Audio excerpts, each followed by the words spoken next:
Okay, Caleb, are we good? Okay, folks, I'm going to go ahead and get started. So, welcome everyone. Thank you for coming for our Constitution Day program with Professor Roger Berkowitz, founder and academic director of the Hannah Arendt Center at Bard College, your home for bold and risky thinking about our political world. You can learn more about the center, including their upcoming annual conference on the theme of joy, loving the world in dark times, at hac.bard.edu. Constitution Day is celebrated annually on September 17th, the date in 1787 when delegates in Philadelphia signed the document that shaped our nation. In a time when politics are so politicized, it's worth pausing to looking at our foundational documents and our shared civic values. So because this is, for us, we have a lot of time this evening for Q&A. The cards on pins on your seat are for you to take notes, so that way you don't forget them. And with that, let's give a welcome to Professor Berkowitz. Thank you, Addie, and thanks for having me here at the Kingston Library. Constitution Day, September 17th, should be a great day, right? The United States is blessed with a world-famous Constitution. I think we often forget that. It's easy to poo-poo it. It's easy to say, oh, it's not working. There's a lot of crises around. People talk about a constitutional crisis and things like that. But the Constitution, which was written in 1789, was something extraordinary when it happened. And it's been recognized as extraordinary. Abraham Lincoln, when he gave the Gettysburg Address, talked about how we have to celebrate this new nation, right? A nation, he said, conceived in liberty and dedicated to the proposition that all men are created equal. The Constitution very much is the document that is an attempt to establish and protect and safeguard that liberty. Winston Churchill, the great English Prime Minister, who is now being tarnished by people like Tucker Carlson and others, but who basically saved the free world, or helped save the free world during World War II, had this to say about the American Constitution. He said, "The great principles of freedom and the rights of man, which are proclaimed in the American Declaration of Independence, are safeguarded by the American Constitution and have become the heritage of the free world." And that's very much how people have seen it. The American Constitution is seen by people around the world as not only the first constitution of its kind, right? People have been writing about constitutions since Aristotle, right? Aristotle wrote a book called The Constitution of Athens. And in ancient Greece, there was no written constitution, and there was no even unwritten constitution. But what Aristotle meant by the Constitution of Athens was the way in which Athens set itself up. He said, all right, let's look at the way we govern ourselves, and that's our Constitution. And also, let's look at the spirit of who we are as Greeks and as Athenians, and that's our Constitution. In the 17th century, as the kings of the Christian and kings started to have their power questioned by something called the Enlightenment. What is the Enlightenment? The Enlightenment is a movement in the 17th and 18th centuries in which people start saying, why should I obey the king? Right? Why should I obey this person who tells me what to do? I'm a free person. And so the Enlightenment started saying, how do we limit the power of kings? And a whole host of thinkers started writing about this. And one was Jean Bodin, a French thinker, who wrote a book on sovereignty, about how we think about what sovereignty, the sovereignty meaning the right of the king to govern, the sovereign. But what are the limits? And a Frenchman named Claude Saussel wrote a very famous book in which he said there are bridles on the king. You know what a bridle from a horse, if you're a horseback rider, you know what a bridle is. They're the things you use to hold and govern the horse. And so the idea of and these were the early constitutionalists, and what they said is, yeah, the king has powers, but they're not unlimited, they're limited. And things like the Magna Carta, which says there are certain freedoms that the king can't take away, or the right of habeas corpus, that if the king arrests you, or if anyone arrests you and hides you away, someone can come and say, I have a writ of habeas corpus, which means what? Produce the body.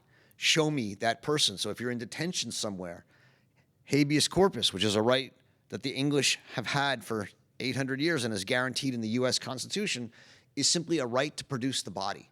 If someone has disappeared, right, in a detention camp, you can go to a court and say, I want a writ of habeas corpus, and you have to show me the body, and then you have to defend why you put them away in prison or in a detention camp. And these are the fundamental beginnings of constitutional law. And the United States, as most of us know, emerged as a colonial ownership. You know, it was owned by a colonial power, Great Britain, and suddenly they decided we want to free ourselves from the rule of King George. And so they started to think, okay, let's fight a war. And they fought a war. And they won. And what happened? Well, after the war, they couldn't decide how to govern themselves. They were really 13 states. They weren't the United States. And they created something called the Articles of Confederation, right? I'm sure some of you learned about this in school. We often forget about it. But the Articles of Confederation said, look, we're 13 states. We each govern ourselves, but we will protect each other and do some things together. But it was a disaster, right? They fought. They didn't work together, and there wasn't enough cohesion to make the Articles of Confederation work. So a group of people met in Constitutional Hall in Philadelphia, and they hammered out this new Constitution. Louis Henkin, one of the great constitutional historians, taught for many years at Columbia, said that the U.S. Constitution was not only the first of its kind, but it began a process by which constitutional government, once rare, became the norm among nations. And that's really true. I mean, we should be proud, I think, of the United States Constitution. What is constitutional government, right? I've started to say what it is. It's bridles on the power of a king. It's limited government. Another way it's sometimes phrased is it's mild government. The blessings of liberty and mild government. It's government that's not supposed to be in your face and arresting you and taking you off the streets. It's government that's supposed to respect your basic freedom and rights. And as I said before, what is a constitution? The word constitution, right? You know, we often think of it in the terms of health. He or she has a healthy constitution or a ruddy constitution, right? Those are old-fashioned terms. Or someone has a robust or a sickly constitution. A constitution in this sense is like who we are. It's our fundamental makeup. And so when we say that the U.S. Constitution began a process by which constitutional government, once rare, became the norm, we're saying that it's a government in which we have a character, right? And that fundamental character is mild or limited, free government. But we often forget that constitution also has a noun, a verbal aspect. It can be seen as a verb, to constitute. And that's very much how the founders understood it. The first great Supreme Court Chief Justice, John Marshall, reminded us in a case called McCulloch v. Maryland that we should never forget that it is a constitution we are expounding. He says that to his fellow lawyers. A constitution is not a thing that stands frozen in time. It's constantly developing. And by the way, there are different theories of interpretation of the Constitution, right? Some of you have heard of originalism, right? One that's in vogue amongst some Supreme Court judges today, which is that you're trying to find out what the original text, I mean, there's actually different versions of originalism. One is, what did the original text mean? And that's a textual analysis. The other is, well, what did the actual people who wrote the text mean, right? Of course, you can never figure out what the text mean or what the people who wrote the text mean fundamentally or fully, but you could try. But there are other theories of constitutions. Some think that it's a text-based idea, and then there's the idea of what's called a living constitution, which is the one that I think most constitutional lawyers in law schools where I went believe in, which is that a constitution is growing, it's living. It has to be. There's a stability to it, right? You look at the words, you look at the ideas, you look at precedent, but it grows and it develops and it breathes along with society, and it can't just stay in one place. We can amend the Constitution, and obviously it has been amended, right? Many times, not so many times.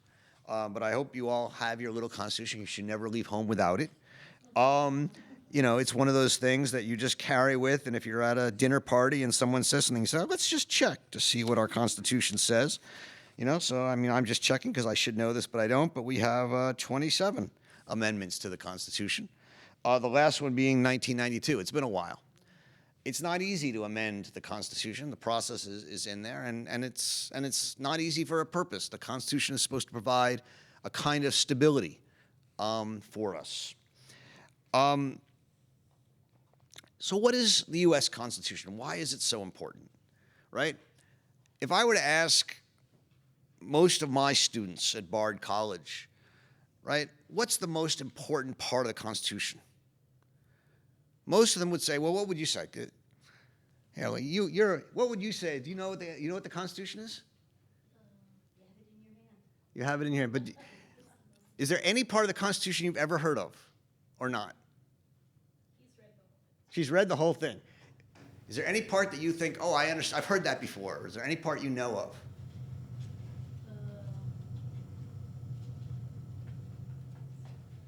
Is there any rights given in the Constitution that you've heard of? Yeah. Like what? The right of speech. The right to free speech, right? That's the First Amendment, right? You want to read it, or should I read it? Yeah, read me the First Amendment. Congress shall make no law respecting an establishment of religion or prohibiting the free exercise thereof, or abridging the freedom of speech or of the press, or of the right of the people peaceably to assemble and to petition the government for a redress of grievances. Fantastic. Thank you very much. The First Amendment, all right? Congress shall make no law respecting an establishment of religion or prohibiting the free exercise thereof or abridging freedom of speech. We often forget this, right? People say, to Bard College, you can't limit my freedom of speech. Of course I can. I'm a private college, Bard College, right? We can do whatever we want with your freedom of speech. First Amendment doesn't say you can say what you want at Bard College. It says that Congress shall make no law, right, restricting your speech. It's a limitation on the power of Congress. But what I wanted to say is that most of my students, when I ask them what's important about the Constitution, they say free speech, or the right to a lawyer, which isn't, or the right to a trial by jury, right, or the right to be protected against unreasonable searches and seizures. A lot of these are what's in the Bill of Rights, the first 10 amendments. And we have to remember that the Bill of Rights, the first 10 amendments, were not in the Constitution when it was written. I mean, the people who got together in Philadelphia in 1776 and wrote a Constitution, 1775, and then wrote a Constitution, didn't think that a Bill of Rights belonged in a Constitution. They were pretty convinced that it didn't. They talked about it, and they said, we want to keep it out. Now, there were a number of reasons they wanted to keep it out. One, all 13 states had Bill of Rights. And they're like, what do we need? The federal government didn't have a lot of power. And so what does the federal government need a Bill of Rights for? And in fact, the Bill of Rights was almost useless and forgotten, and there were almost no cases about it for the first 100 years of the United States government, because it was not where the controversies were. Anytime people were worried about having their rights, it was from a state, not the federal government. The federal government was was not a very active government for the first 100 years of this country. And so it wasn't that important. And yet most people today, when they think about the Constitution and why it matters, they point to the freedom of speech, the right to bear arms, right? The right to, be protected against unreasonable searches and seizures, things that are in the first 10 amendments, the right not to incriminate yourself, right? And that wasn't what the founders thought was important. So what was, right? What was core to what the founders imagined a constitution could provide as I said, mild, limited, and free government? Well, for them, they needed to do two things. They needed to deal with the problem of the weakness of the Articles of Confederation, right? The Articles of Confederation had shown that you needed a stronger central government, because without it, the 13 states couldn't work together. But remember, what were they worried about? They were worried about a king. They were worried about tyranny. They had lived under King George, and they didn't like that. And so they were afraid of giving a king or a president too much power. And so they created a constitution that was designed to prevent any individual or any group of people from becoming kings or tyrants or rulers that would take on absolute power. That was the entire premise of the Constitution. How do you create a system that prevents the concentration of power? Right? Now, there were two groups in the United States at that point, more than two, obviously, but two that fought on this question. One was called the Federalists, who won and created the federal Constitution, and one was called the Anti-Federalists. The Anti-Federalists really thought this was a disaster, this Constitution. And their main complaint with it was they thought it would lead to tyranny. And what they said is, look, the only way to protect against tyranny is to keep the people virtuous. And you have to let the people rule. And you have to let the people be involved. And in order for that to happen, you need small political cities and states. You can't have a big centralized government. And therefore, we should not have a United States of America. We should have the 13 states, and we like the Confederation. We like the Articles of Confederation. Even though it's weak, it keeps power locally in the states, and as a result, it allows people to govern themselves, and it allows virtue to flourish, and we therefore protect ourselves against tyranny. Right? That was the anti-federalist argument. The Federalists, who did a very brilliant, had a good PR manager, right? My PR manager, is here, but had a good PR manager, and they said, people like federalism, they like confederacy, they like the idea that we don't have a central power, but we have a federation. So we're gonna, even though we're actually the party for national power, we're gonna call ourselves the Federalists. One of the great, PR moves of all time, right? Call ourselves the Federalists, even though we're arguing against federalism. To some degree, we're arguing for nationalism. That was the first step. But the second step, and here's the really brilliant step that's not PR but was actually brilliant, was they said, okay, we're going to learn from our enemies. We're going to learn, and we're going to say, how can we prevent national power from concentrating itself and becoming tyrannical? And that's what the Constitution was an attempt to solve. And James Madison, one of the most important of the people who wrote and argued for the Constitution, and then a later president and also congressman. In Federalist 10, so he and Alexander Hamilton and John Jay wrote a series of articles called the Federalist Papers in newspapers, arguing for the Constitution in order to get people to ratify it. And in Federalist 10, one of the most brilliant and famous pieces of political theory ever written, Madison said, look, all political all political states, all political organizations have a problem, right? We want to avoid tyranny. We want to avoid absolute power, right? But the problem is that it's very likely that at some point people will want to take power. It's very likely that one group will want to assert itself over other groups and will take away their rights. There's always going to be what he called factions, right? In every city, in every state, in every country, in every town, right? We all know that there's factions. The most universal faction that is in every single place and every time is the faction of the rich and the poor, right? The people who have a lot of property and the people who don't have a lot of property. Well, the people who have a lot of property want to protect the property. The people who don't have a lot of property don't care so much about protecting property. They want to take the property. Or the people who have the property want people to pay their debts. The people who don't have property want to be protected from having to pay their debts, right? These are the fundamental factions. But there's other factions, right? There's people who are Christians and people who are Jews and people who are Muslims. There's Native Americans, right? There's people who want abortion and people who don't want abortion. I mean, there's all sorts of factions in society. And Matt has said faction is a great danger because the danger is that one faction will become too powerful and therefore take over and take away the rights of the other factions, right? They went back to fundamental basics. This is what they talked about at the Constitutional Convention. And so Madden said, how do you prevent factions from being dangerous? He said there's only two ways, right?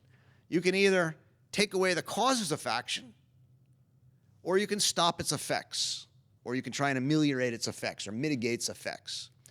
He says you can't really take away the causes of faction because, well, first of all, people are different. There's always going to be rich and poor. There's always going to be people who like abortion and people who don't like abortion. It's not going to change. There's always going to be people who disagree.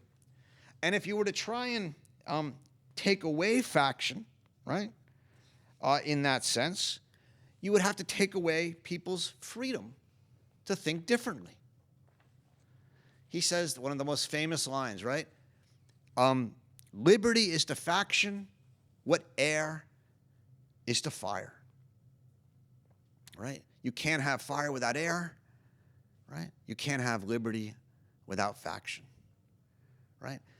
If you have liberty, people are going to disagree. And so you can't make everybody agree or you take away liberty, and that's worse than the problem. And so we can't do that.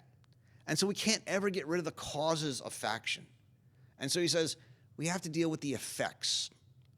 And what are the danger is, right, that one faction takes over. And so he says, all right, well, how do we control the effects of faction? How do we prevent one faction from becoming a tyranny? Well, he says two ways that the U.S. Constitution tries to do that. One is that we are governed by not the people, but by the representatives of the people, right? We elect representatives. In that sense, we're not a democracy in the sense of, a direct democracy. We don't let the people rule themselves. He says we elect people. Now, why is that good? Well, he says because generally the people we elect are going to be more educated, more established, people with good reputations, right? That's just the way it is. People get elected because they went to Harvard or they have a good business and they have a good reputation in the community. And so these people are going to be elected and they're going to govern us in a group. And he says that there's a filtering mechanism in that these people will be more respectable and hopefully more respectful of our rights and freedoms. That's one argument he makes. The other argument he makes, the one that I think has been more important in American history, is that our republic is going to be big. The United States, right? It's obviously bigger now than it was then, but even then it was big. And he says that bigness is an advantage because what it means is there are lots of factions. There are Mormons. There are Amish. There are Jews. There are Christians. There are Muslims. There's everybody, right? There's many different groups of people, many different opinions. And what he says is, and there's many different states, 13 states at the time, now 50 states. And what he says is, it may be that one group of people take over New York, but a different group of people will take over Texas. And if one group of people tries to take over the whole South, you'll get another group of people take over the North. And what you will actually have is you'll have so many factions and so many different interests that they will collide, and you'll never have one faction be able to take over. There will always be enough other factions that will gang up against the faction that's trying to take over to stop them. And this principle is called the Federalist Principle, right? I told you this was their PR maxim, right? They said, we're going to, even though there's a federal government, we're going to divide the power so that there's the president, what they call the executive, he executes the law, the legislative, which makes the law, which legislates, lays down the law, and the judiciary, which interprets the law. And he says these three powers will oppose each other. But it's more than that. Then you have 13 states, and they all have power. They all have their own militia. We call it a National Guard now. They all have their own police forces, and they also have their own power to tax. And they represent powers that can group together to oppose each other, but also to oppose the federal government if the federal government becomes too powerful. And this idea of the expansion of powers, right, is core to the American Constitution. It has nothing to do with the Bill of Rights. But this is the part of the American Constitution that has been so successful for 200 plus years. There's a phrase that I'm sure some of you have heard of that many of you probably believe, where it says, power corrupts and absolute power corrupts absolutely. Some of you heard that phrase before, right? Our Constitution stands fully against that. What it says is, yeah, well, maybe singular power corrupts, but if you multiply powers, you'll actually prevent corruption. You'll actually provide a situation in which if any one power becomes corrupt and too powerful, other powers will spring up to fight it.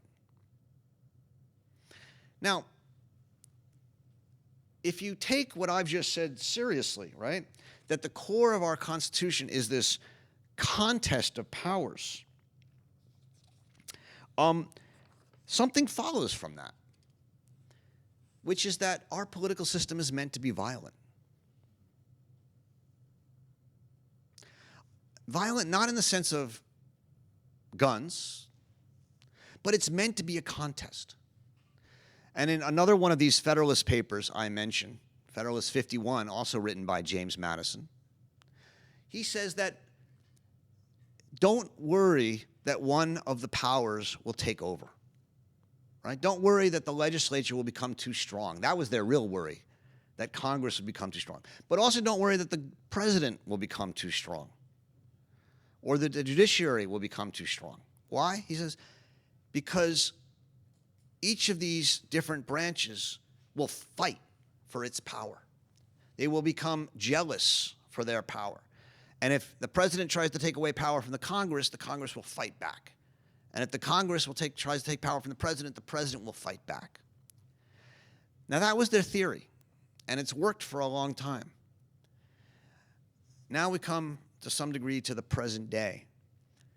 And this is what I want to sort of leave you with in the sort of something to think about for our current moment, which is that in many ways, the great problem we are facing today in our constitutional system is that over the last 70 years, the Congress has continually abdicated its responsibility and given powers to the president, or when the president has taken powers, the Congress has simply rolled over and not fought for them. That's throwing the entire principle of the Constitution into danger, or it's making it problematic. Now, there are other breaks. There are other, fail-safe breaks in the Constitution. One is the courts. And many people today are saying, why is the Supreme Court letting this happen? Why is the Supreme Court letting the president take the power? See, but the problem is that the Supreme Court's job is not to prevent the president from taking this power. Whose job is it? I just told you, it's the Congress's job. Our Constitution was not meant to have the Supreme Court be the fail-safe, right? The Supreme Court's supposed to interpret the law. If there's a law that Congress passes that's unconstitutional, the Supreme Court can declare it unconstitutional. If the president does something that's unconstitutional, the Supreme Court can say it's unconstitutional. But it's not designed to limit the power of the president or limit the power of Congress. And so the Supreme Court's being asked now to do something that it's actually not very well equipped to do, which is to protect our freedom from the concentration of power in one branch of the federal government. It's not supposed to do that, and it's very hard for it to do that. And so whenever, a decision is made and people say, oh, the Supreme Court's not protecting us, I understand people's, worry. I do. But it's actually not entirely what the court's supposed to do. And if the court were to do it, it would then politicize itself in a way that would, make it lose its authority. There are other fail-safes, right? The states, I've mentioned them a few times, and we're starting to see that. So states like New York and California and Chicago have strong governors who are starting to mobilize and say, to the federal government, stay out, right? President Trump was recently saying that we're going to come in and put troops in Chicago, and J.B. Pritzker, the governor of Chicago, said, no way.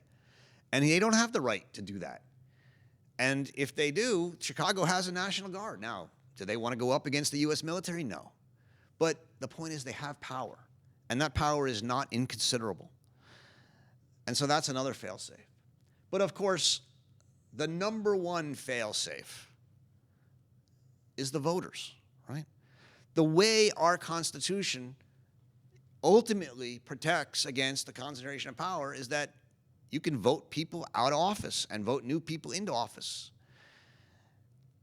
And that's what we need to do. But here's the problem. Who can tell me what the greatest danger to voting as a fail-safe is right now? Does anyone know? Not the Electoral College. So the Electoral College is an interesting idea. We'll come back to it maybe in Q&A. Gerrymandering is what I had in mind, right? Because what is the premise of our electoral system, right? So some of you know that in Europe they have what's called proportional representation. And in that system, you don't have just two parties, you have many parties. And any party that gets over a certain amount, usually 3 or 5% of the vote, can be represented in the parliament. The advantage of that is it gives more groups of people a feeling of representation. You can have the Green Party. You can have the Woman's Party. You can have, the Renters Party, right? You can have all sorts of parties. And even though they don't get 50%, they get 5, 6, 7, 10%, and they have a voice, right?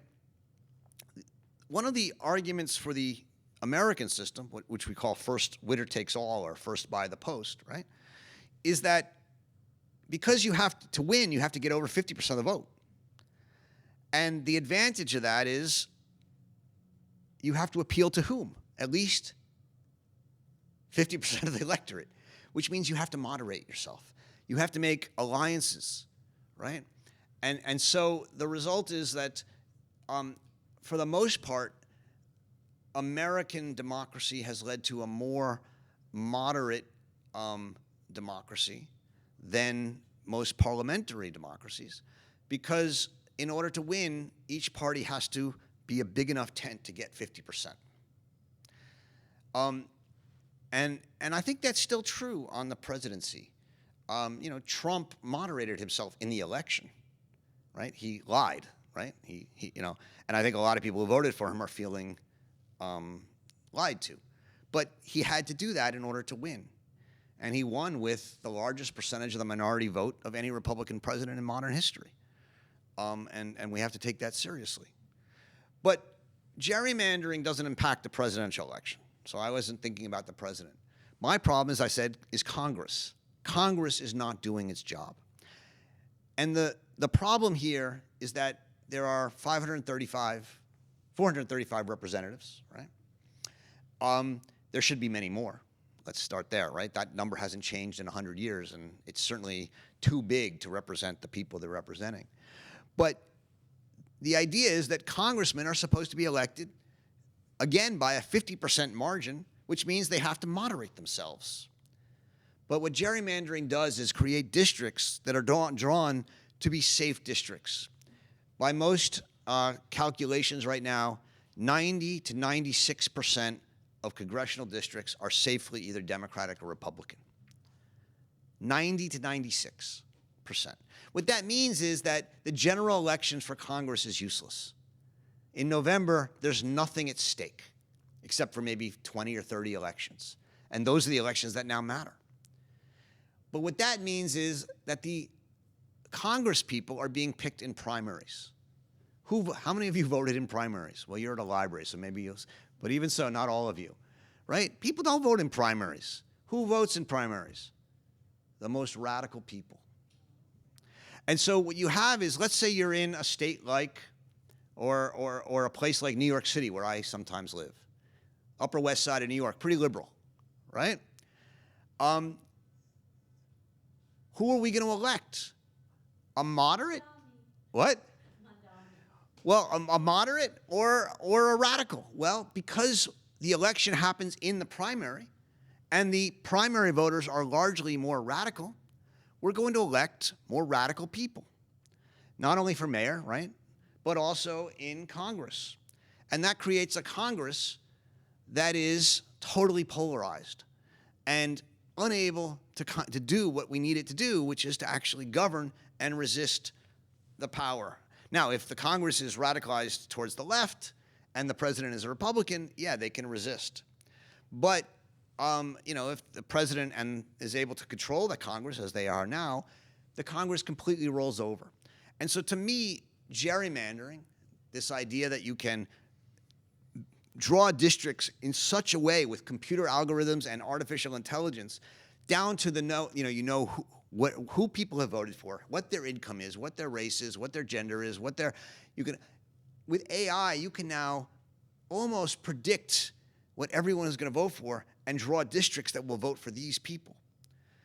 And the result is that you can pretty much guarantee that even in a state like Texas, where like 40 to 45% of the people are Democrat, you can get 90% Republican representatives if you gerrymander well.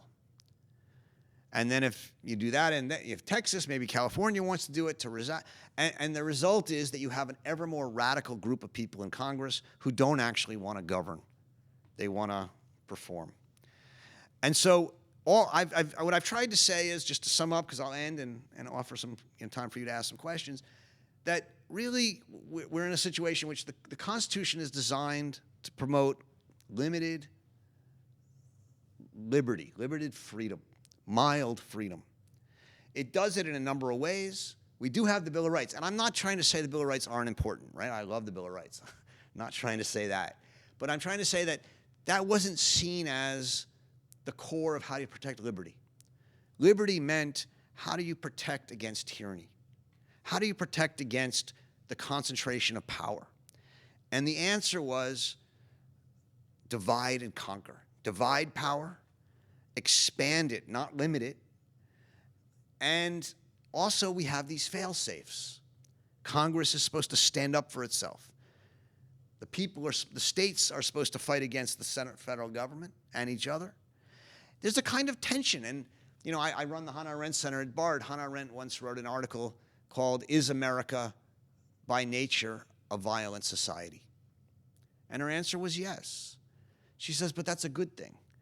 She didn't mean by that people used guns and assassinated people. That's a bad thing. I'm not talking about that, right? We can talk about what happened last week with Charlie Kirk. In my view, it's a tragedy. And I'm not talking about violence in that sense. But it's violent in the sense that it's based in contestation. It's based in the idea, and here, by the way, I didn't agree with a lot of things Charlie Kirk said, but I did agree with this.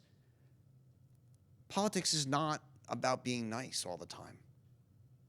It's about arguing. But what Charlie Kirk did is he went to places where he wasn't popular, and he argued with people.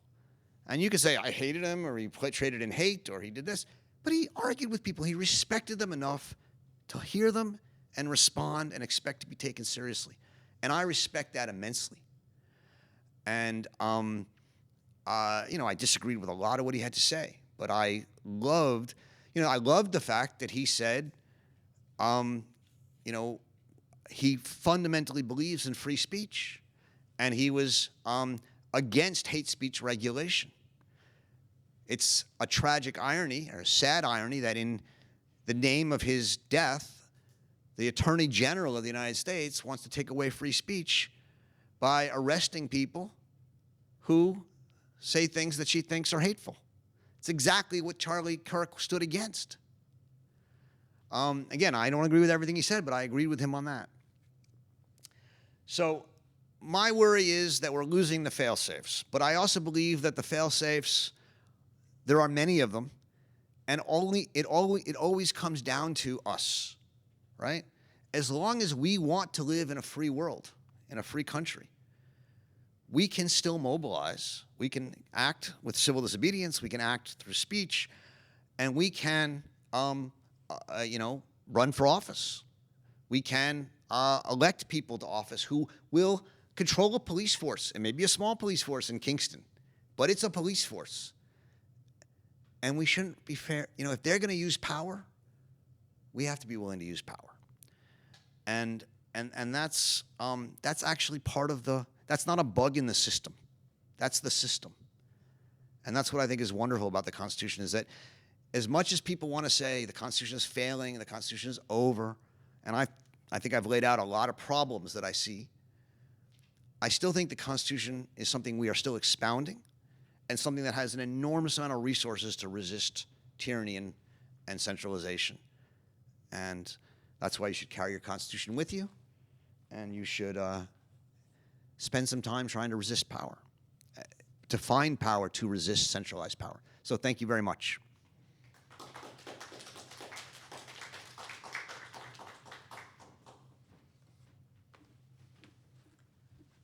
Okay, folks, I hope you are all writing down your questions. That was really informative, and I took a bajillion notes. We do have a cutoff time of 7:30, so if you have questions, please keep it pretty tight. No filibusters this evening. And with, I'll let everyone go ahead. Oh, the one thing, there are mics in the room, so please project, because this is being recorded.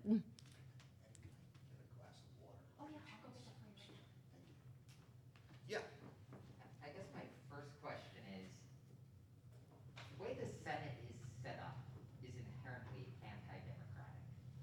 It is tilted in favor of land rather than people. It has prevented a lot of progress over the entire history of the country, with occasional periods where compromise is possible. How do we actually move forward if we're going to be seeing the Senate tilted even more towards land going forward? It's going to become less democratic. Right. How do we resume a constitutional system where we see a dual state evolving and a Senate that is going to prevent any progress? Right. Do you have your little Constitution? I do. Could you read for me Article 1, Section 3? So, by the way, if anyone didn't hear, right, the question is, and I'm going to rephrase it, you tell me if I get any of it wrong, right? The question was, the Senate is inherently anti-democratic. The questioner said it's tilted for land instead of something else, people. I actually don't think that's what you meant to say, so you tell me if I'm right in amending what you said. I think what you meant to say, it's tilted in favor of rural voters as opposed to urban voters. In the sense that the way the Senate works is it was part of the compromise between rural and urban states. The large states with lots of people, right, wanted proportional representation because they'd be represented more, and the smaller states with fewer people were like, well, then we're not going to have our representation.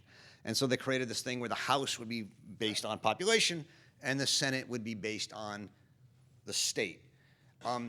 In the 21st century, where we are now, the result of that is that the Senate is tilted towards giving power to rural states, in the sense that they don't have as many people as like New York or California, like urban states, but they have equal representation in the Senate because every person has 2 representatives. So I think it's more rural versus urban, but if is that a friendly amendment or an unfriendly amendment? That the rural voters' votes count more than Yeah. mine in New York, and under one man, one vote. Exactly. So, but it's not land versus people. It's rural people versus urban people. Rural people are now given more of a vote than urban people, Yeah. right? So let's just read in the first paragraph of Article 1, Section 3. Do you want me to read it, or you want to read it? Tell us what page. Well, it depends on the Page const. 5. Okay. Yeah. The Senate of the United States shall be composed of 2 senators from each state for 6 years, and each senator shall have 1 vote. Immediately after, they shall be assembled in consequence. Okay. So you're reading an edited version of the Constitution. Yes, I Did you- read it as amended. Right. Read it as unamended. Sorry. I'm sorry. The Senate of the United States shall be composed of 2 senators from each state, chosen by the legislature thereof. Right. So one of the premises of your question, right, is that the Senate is anti-democratic. Well, it's much more democratic than it was at the founding of the country. When the country was founded, the Senate was not chosen by popular election. The 2 senators were chosen by whom? The state legislature. The state legislature. Why do you think they did that? So it is most immediately reflective of the local voters' decisions, whatever. Well, but if they wanted the voters to have a say, they would have had the senators elected by the voters, just like the House of Representatives and the president was represented by the voters. Correct. So Republican form of government, so instead of voters picking their representative, you have their representative. Yeah. They wanted the senators to be what? Even more elite. The senators were supposed to be like people protected from democratic forces. And they did that for a reason, right? In ancient Rome, which was often their model, you had the democratic tribune, and you had the Senate, which was more aristocratic. And the thought was you needed both. You needed both factions to be represented.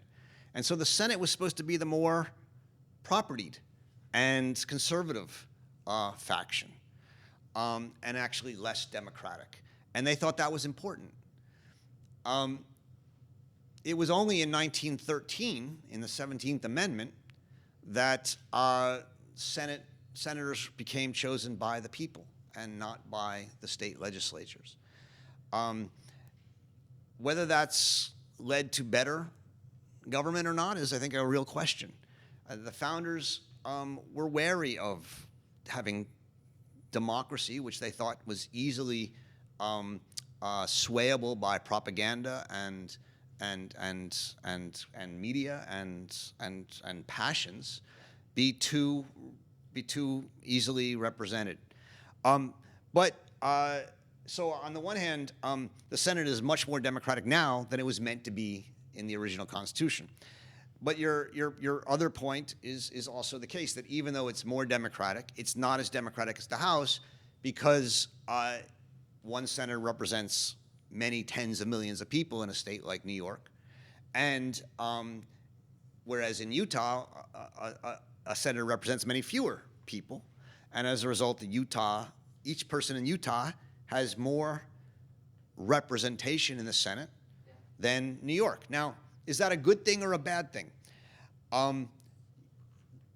There was always a worry, right, that rural people in smaller states, in more rural states, in a regular proportional system would be disadvantaged. And you created this compromise to protect and give rural people more power. At times, rural people have been more liberal. At times, rural people are more conservative. It changes. Is it a bad thing that we protect, that we seek to balance, give one house more to the urban biases, like the House, and one to the more rural? I mean, one could argue it's a bad thing. One could argue, well, you need to balance things out, and that's why we do it. I don't have a strong opinion on this personally. I mean, I have my opinions, but I think it's one of those things where there's pluses and minuses to it. I think it's good that we have one house that represents more the urban and one house that represents more the rural, but it is unfair in some ways. And here's where I would say the real problem is, because the House of Representatives has been so destroyed by gerrymandering, it has lost its power. And then the fact that the Senate is controlled by rural voters has become even more of a problem today than it would normally be. So I take your point, but I would say that part of the problem is that the House has lost its power or forfeited its power in many ways. Okay, is that? Yeah. Yeah. I think it's a difficult situation. It is. As it affects the Electoral College as well. It is. And you know, I mean, one could say, should we go back to the system where state legislatures elect the senators? I'm not suggesting that, but I think there's at least an argument for it. You know, again, one other part of the Constitution I'd like, I'm going to put it in my pocket. Always good to have it in your pocket. Article 4 of the Constitution. This is my favorite part of the Constitution. Article 4, Section 4, or one of my favorite parts. Anyone want to read Article 4, Section 4?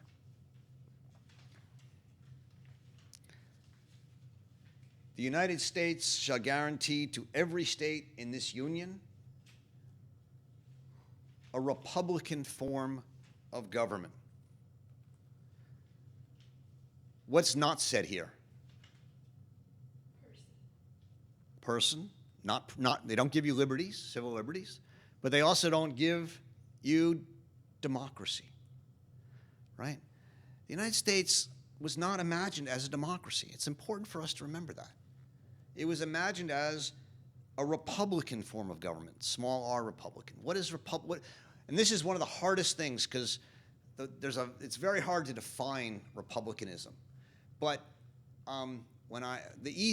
here's how I do it, right? Look at the word republicanism. It's from the Latin. Does anyone know what the Latin is? Res publica. And what does that mean? Res means thing. Publica means the public. So what is a republic? The public thing. And the core thought of republicanism is that we put the interests of the public above our own private interests. A republican form of government is one in which the people govern in the interests of the people and the public rather than in the interests of themselves. How you get there is a complicated question. But the idea was democracy and elements of democracy were important. That's why we elect representatives. That's why we have the House of Representatives. They thought democracy was important. You have to have the people have a say. but they thought too much democracy would corrupt the people and would lead to too much, would lead to the danger of tyranny. And so they put in all these Republican limits on the power of the people, the democratic power of the people. Over the last, since Andrew Jackson, right? Andrew Jackson was the first revolutionary president in the United States. His revolution was to make America fundamentally more democratic than it ever had been. And one of the things that led to over time was the 17th Amendment and the election of senators by the people. Again, more democratic, but potentially also more corrupting. It's, I don't have a strong opinion on it. I'm just telling you these are complicated issues. Other questions? I appreciate that. Yeah. Thank you. Yeah. So in thinking about what you were talking about in Federalist 51 and the contest of powers, and how gerrymandering and individuals in Congress have given up that fight pretty much as far as the balance of powers. Do you see other avenues where people can take some of that power back? I'm thinking of instant runoff voting as a way of maybe mitigating the radicalism and moving towards a more centrist candidates. I think there definitely needs to be innovation in our way of voting. There's a number of ideas out there which I like. One is that I mentioned it already. We should have many more than 435 representatives. The idea that someone can do the math. I know it's been done. I don't have it in my head, but how many people per representative in most states? I mean, we're talking probably hundreds of thousands, if not millions. And the idea that that person is supposed to represent me in some meaningful way, and that I'm supposed to have some sense of feeling that that person is someone I know or trust, I mean, has been lost a long time ago. Back when this started, people knew. Now, first of all, let's also remember, women didn't vote. In most states, blacks didn't vote at the beginning. I mean, some they did. Massachusetts they did, and New York, and some others, but most they didn't. People didn't vote under the age of 21 at that point instead of 18. We have radically expanded our voting population, and the population has ballooned, and we have not kept up with that. And so the representation numbers, I think, are just crazily off kilter, and we should be increasing the number of representatives, and not just in the House, but potentially even the Senate. This is a more radical proposal, and and there's not many people out there saying this, but I think we should break up some of the states. I'd like to see New York be like 5 or 6 states. I mean, I just don't see why you need such a big state. There's no way that people in New York feel like they're represented by one governor, and there's such different views in New York. Anyway, but those are ideas. Then there's more. There's some ideas where you should vote in any given time for 3 different districts. Right? There's some interesting ideas about that. Districts should be overlapping, and you can vote for different districts. But the biggest one in New York would be open primaries. I mean, I've been writing about this for 25, 30 years. Why don't we have open primaries in New York? Well, because the Democratic Party won't allow it. Because they don't want Republicans voting in the Democratic Party or independents voting in the Democratic Party. It's one of the reasons I will never be a Democrat or a Republican. I find that the kind of self-interested partyism, parochialism of the parties is so anti-public public spirit, in my view, that I can't be a member of any of these parties, and so I've been an independent my whole life. And it really drives me crazy. But, you know, let's have open primaries so that the whole, you know, if New York City is going to be governed by a Democrat, as you said, Mr. Mondani, right? Let him be elected by the whole city, not by just the Democratic Party, right? And I think it's ridiculous that most of our congressmen are elected by a party, not by even the district and the gerrymandered district they're in. I think ranked choice voting is an interesting idea. I think it works pretty well. But there's other ideas as well, and I encourage you to look at them. Advocate for them. But beyond that, you know, civil disobedience is a time-honored idea. So the person I often talk about is Hannah Arendt, right? I run the Hannah Arendt Center. Hannah Arendt wrote a wonderful essay called On Civil Disobedience. I just edited a book on 2 essays on civil disobedience, one by Henry David Thoreau and one by Hannah Arendt. I have a couple copies here. If anyone wants one, I can give one to you. You know, Hannah Arendt says that civil disobedience is not as Thoreau understood it. Thoreau said civil disobedience is, I have to follow my conscience. Arendt said that's not what civil disobedience is.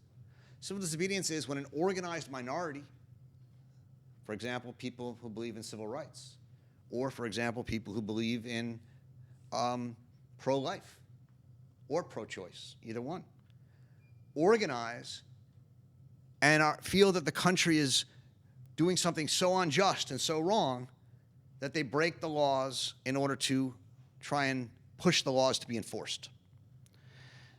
And she says that's fundamentally an American idea, and it should be a constitutional right. And she says we should find it in the Constitution, but if we don't, we should make a new constitutional amendment guaranteeing the right to civil disobedience. Civil disobedience, not uncivil disobedience.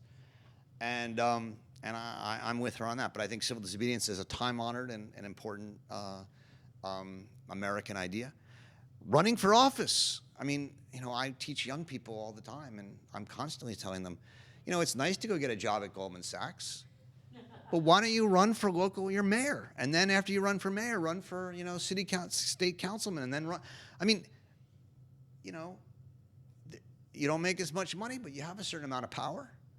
Run for office. Work on campaigns. I mean, what I think people forget is that this country still has, there's still a lot of power on the local level in this country. And we also forget that the Tea Party movement that brought Trump eventually to power started in local governments. The conservatives were upset with liberals, and they took over their local town boards, their zoning boards, their school boards, and they started organizing. And it took 30 years, but eventually they won the presidency. Liberals are too caught up with the Supreme Court. Stop talking about the Supreme Court and start going to local grassroots politics. That's the message I tell my students all the time. Are there any other questions? They don't have to be, but if you have one, I'm here. Do you have a question? No? So just on the parties, it feels like just the Constitution itself, do you feel drive our kind of perpetual two-party system in its structure, or is that just some other flavor of American democracy? So is the two-party system sort of part of our Constitution? Yeah. Or does it bias it so that we keep always being a two-party system? So, I mean, this is one of those, if I would say that there were 2 huge mistakes that the founders made. I know you're not supposed to say that on Constitution Day. And you've just hit on one of them. The founders did not think there would be political parties, right? They thought political parties were evil. And they thought they'd created a system in which parties would not be needed. And and immediately, of course, we had two parties, the Federalists and the Anti-Federalists, and then the Republicans and the Whigs. And that has happened because of what I was saying before, this winner-take-all system in which you can't really have too many parties, because if you want to take power, you actually have to aim at over 50%. And so if you can't get, if you don't think your party can reach over 50% of the voters, it doesn't make much sense to have your party in American politics, because you'll never get elected. That's not true. What do you mean? I was going to make a comment. You mean with the Electoral College? With the Electoral College? Yeah, it would be nice if they got rid of it. Well, I mean, again, you know, it would be nice if they got rid of it, On the popular vote. but on the other hand, Trump won the popular vote by a very healthy margin in the last election. If it wasn't rigged. Well, I mean, you would have to, you know, he thinks it was rigged against him in the other election. Sure. You know, I don't think it was rigged in either. We can talk about it if you want. It was Russian interference. Well, there's been no proof of Russian interference. It's certainly none. They had lots of interference all over the world. Look, Russia is trying to undermine American democracy. There's no doubt about that. But it did not get Trump elected, and that, and I'll just say, I think very strongly that kind of conspiratorial thinking is the kind of thing that leads to people then saying, well, if the Democrats do it, then what's the problem with Trump doing it?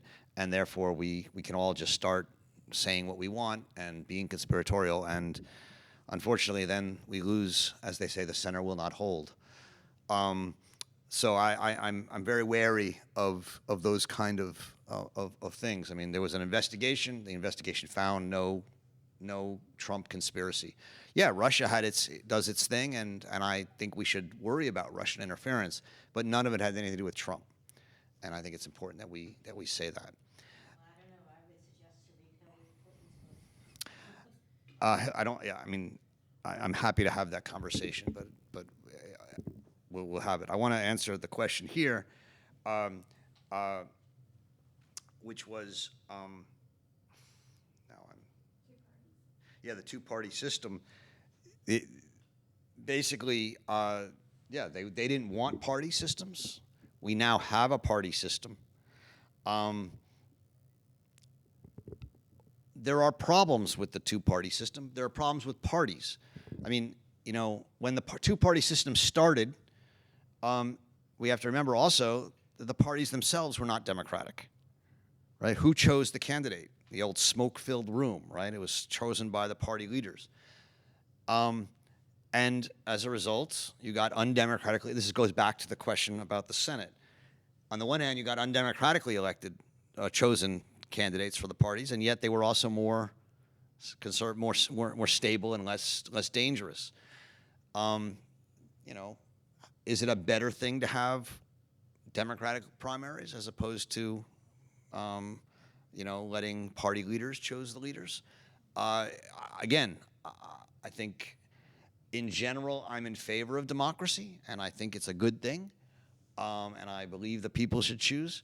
But I think there should be protections, and I think we have, because we have fetishized absolute democracy, we've often forgotten the need to protect against the excesses of democracy, and you know, especially in a system of gerrymandered voting and campaign finance where enormous amounts of money comes in and propaganda comes in, it would be nice if the parties exerted some control, I think, on who was chosen. Obviously, that's a difficult thing to do, because when the party tried to exercise control and pick Hillary Clinton over Bernie Sanders, it led to a certain delegitimization of the party, and I see that, and I don't know, you know, exactly how to address that. But we just have to understand that we're not going to have a multi-party system here. It can't happen with our current system. And so we have to make the two-party system work the best we can. So are there any other questions?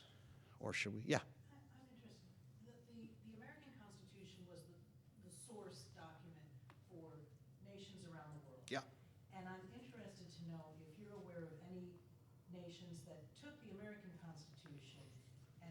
adjusted it and evolved it in any significant way that improved upon it Absolutely. Well, and made governing their nation better, easier, more representative? well, I mean, you know, many nations have taken it as a model and then improved upon, and then changed it, modified it, amended it, etc. Whether they've improved upon it is an interesting question, and that's one I'm not sure I can answer.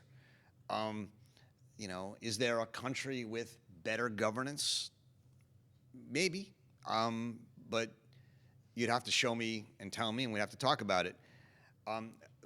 When you first asked, you know, have any countries taken it and sort of changed it or amended it or whatever, I was going to say, of course, and I was going to give you one particular example that is held up today, which is South Africa.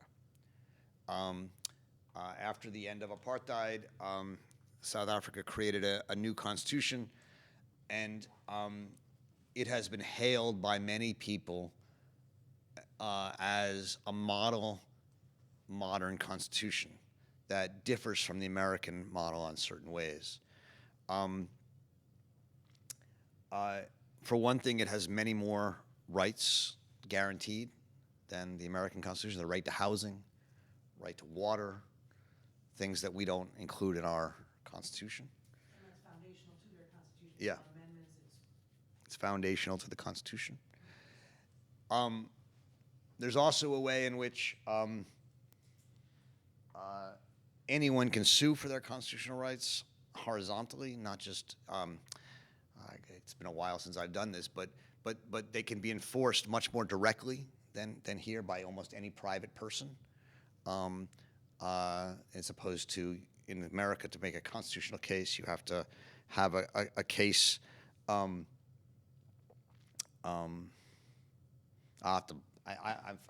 been a while since I worked on the South African Constitution, but it's a much more. There's many more social rights, many more, much more legal. It's a much more legally. There's an illegal imagination in the South African Constitution of the judiciary having a lot more power than the other branches. Is that a good thing? Is that a better thing? I don't know. Some people have argued that it is. I'm not sure it is. I think the jury is still out on that.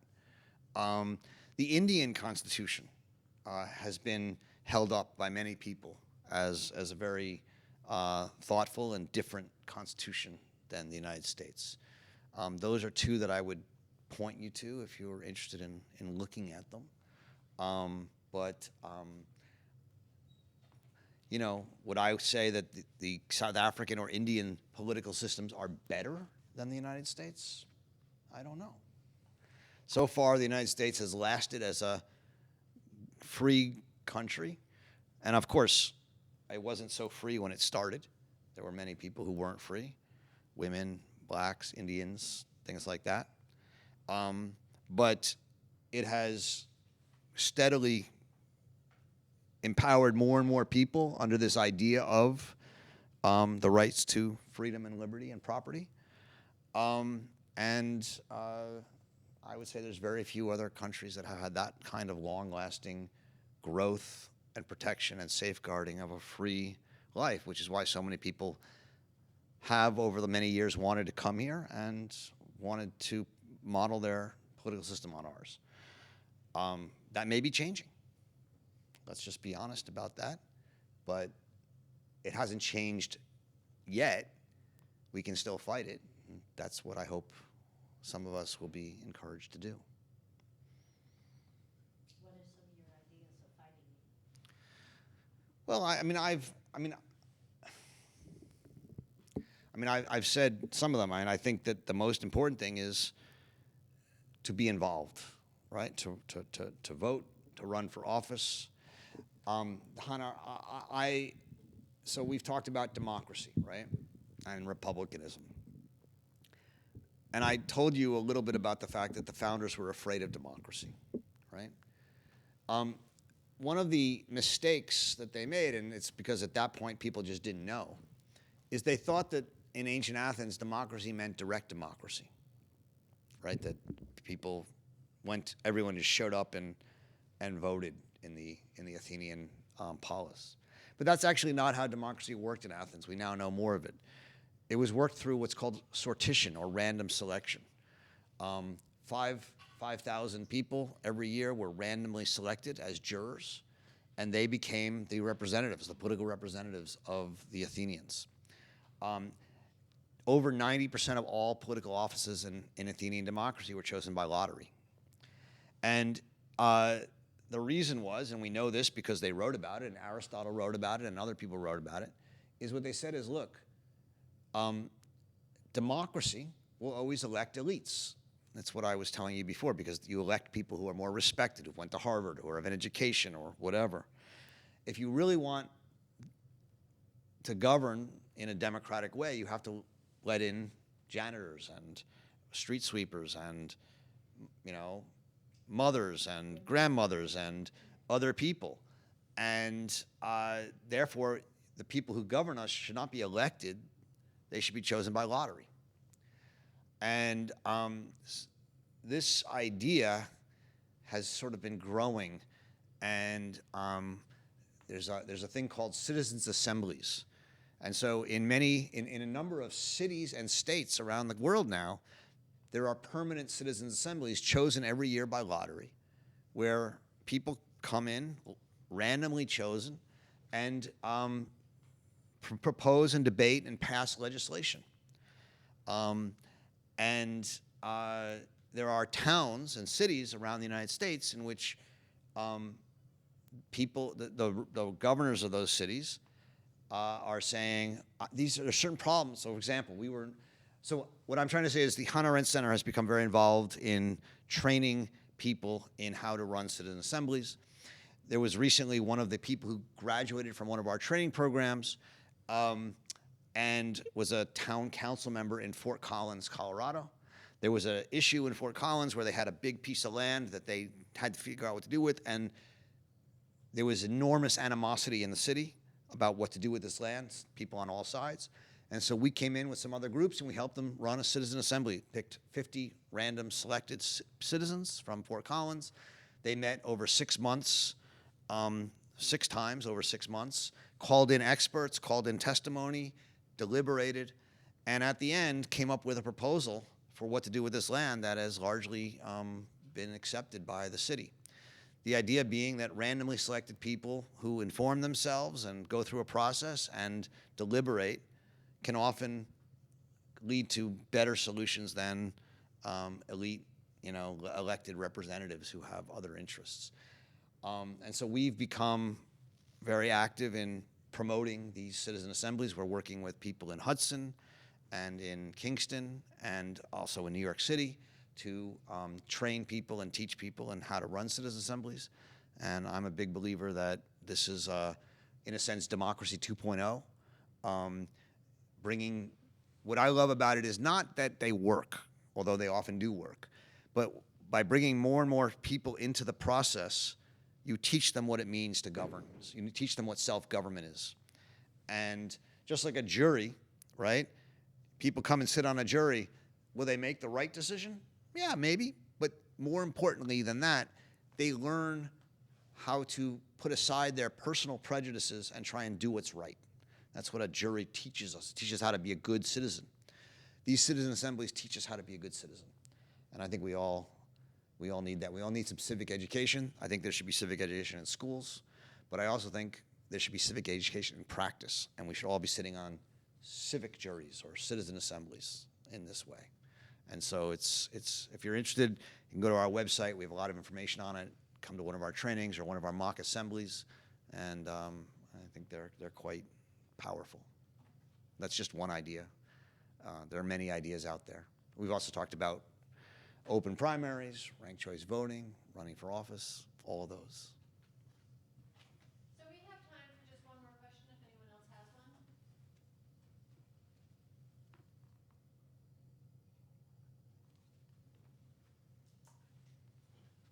Okay, then so I'm going to say thank you to Professor Berkowitz. Thank you very much. And thank you all for attending, and I hope that these questions got you thinking about our foundational documents and to thinking about ways to improve democracy in your own backyard. all very much. I appreciate it. Okay.